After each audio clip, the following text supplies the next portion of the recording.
Hello friend, तो आज की इस वीडियो में कवर करने वाले हैं क्लास 11th के हिंदी के आरोह का चैप्टर 10 आत्मा का ताप, जिसके लेखक हैं सैयद हैदर रजा।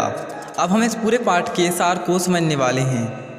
एक्चुअली इसको कहा जाए तो एक ऑटोबायोग्राफी है जो लेखक ने अपने बारे में लिखी है।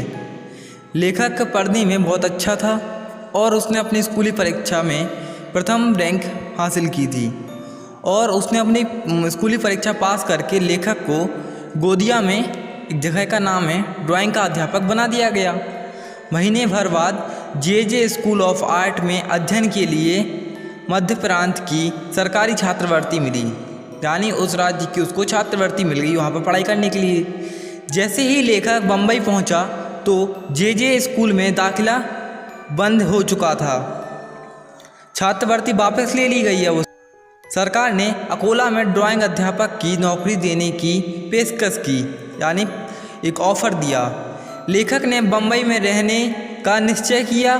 वहाँ की एक्सप्रेस ब्लॉक स्टूडियो में डिज़ाइनर की नौकरी लेखक को मिल गई। स्टूडियो के मालिक श्री जलील ने लेखक को मुख्य डिज़ाइनर बना दिया।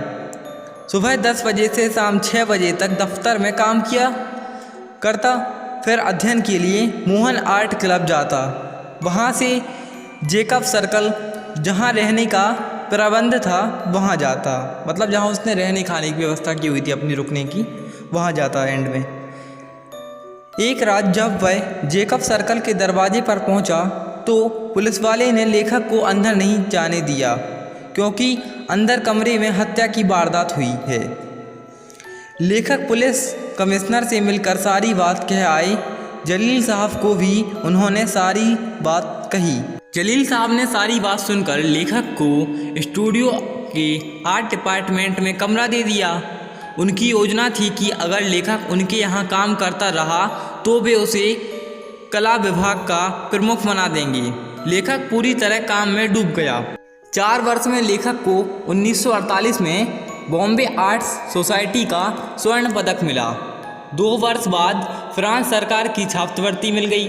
लेखक के बनाए पहले 2 चित्र 1943 में आर्ट सोसाइटी ऑफ इंडिया की प्रदर्शनी में प्रदर्शित हुए। टाइम्स ऑफ इंडिया में इन चित्रों की खूब तारीफ की गई थी। दोनों चित्र 40-40 रुपये में बिक गए। लेखक को पूरे मास में प्रतिदिन 8-8, 10-10 घंटे काम करने का भी इतना पैसा नहीं मिलता था।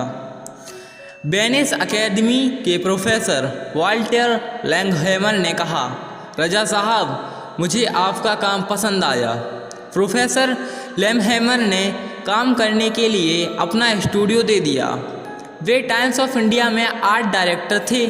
लेखक दिन में उनके स्टूडियो में चित्र बनाता, शाम को प्रोफेसर उन चित्रों का विश्लेषण करते। इस प्रकार लेखक निखरता गया, मतलब अपने काम में बढ़ोतरी करता गया। लेखक के चित्र बिकने लगे। अब नौकरी छोड़कर लेखक अध्ययन में जुट गए। 1947 में वे जे स्कूल ऑफ आर्ट का नियमित छात्र बन गया। 1947 से 1948 लेखक के लिए कठिन वर्ष थे।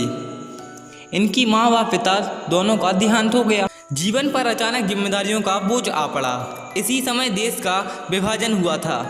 महात्मा गांधी की हत्या हुई थी। लेखक इन सब घटनाओं से उबरकर अपने काम में जुट गया।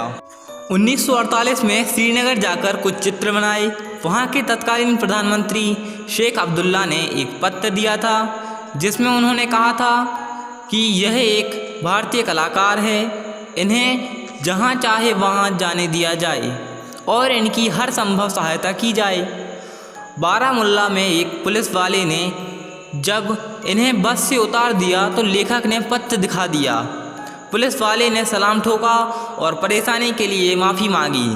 श्रीनगर की इस यात्रा में लेखक की भेंट प्रख्यात फ्रेंच फोटोग्राफर हेनरी कार्तिये ब्रेसो से हुई। उन्होंने कुछ अच्छे सुझाव दिए, जिसके कारण लेखक ने फ्रेंच सीखने के लिए अलियास फ्रांसे में दाखिला ले लिया। फ्रेंच पेंटिंग में लेखक की रुचि थी, परंतु वह समझना चाहता था कि चित्र में रचना या बनावट वास्तव में क्या होगी, मतलब चित्र बनेगा तो बनेगा कैसे। लेखक सितंबर में फ्रांस के लिए निकला और 2 अक्टूबर 1950 में मार्सेई पहुंचा। उसका जीवन पेरिस में प्रारंभ हुआ। बम्बई में रहते एक ऊर्जा थी, मतलब जब बम्बई में रहता था उसको एक एनर्जेटिक फील करता था, वो काम करने के लिए एक इच्छा थी। आत्मा को चढ़ा यह ताप लोगों को दिखाई देता था। कोई काम करने का इच्छुक हो तो ही लोग उसकी सहायता के लिए तैयार रहते थे। लेखक अपने ग्रुप के लोगों से कहता कि तुम्हें सब कुछ मिल सकता है, बस तुम्हें मेहनत करनी होगी। चित्रकला व्यवसाय नहीं, अंतरात्मा की पुकार है। इसे अपना सब कुछ देकर ही कुछ ठोस परिणाम मिल सकते हैं। लेखक कहता है पैसा कमाना महत्वपूर्ण होता है, वैसे अंत तक महत्वपूर्ण नहीं होता। मतलब अंत तक पैसे कमाना महत्वपूर्ण नहीं होता। इंसान को चाहिए कि वह अपने जीवन में नाम ज़्यादा कमाए। पैसा तो फिर ऑटोमेटिकली मिल ही जाता है, पर इंसान का नाम जो होता है वह उसके साथ हमेशा रहता है और आगे तक भी जाता रहता है। फ्रेंड्स, हमने आरओ के 10 चैप्टर कवर कर लिए हैं। अब इसके बाद वाली वीडियो में हम पूरे आरओ के सभी चैप्टर्स के मेन क्वेश्चन आंसर्स को कवर करेंगे और इसके बाद हम पूरे फिर आरओ के काव्यांश के कवर करेंगे। Thank you so much. जाइए इस चैनल को सब्सक्राइब कीजिए।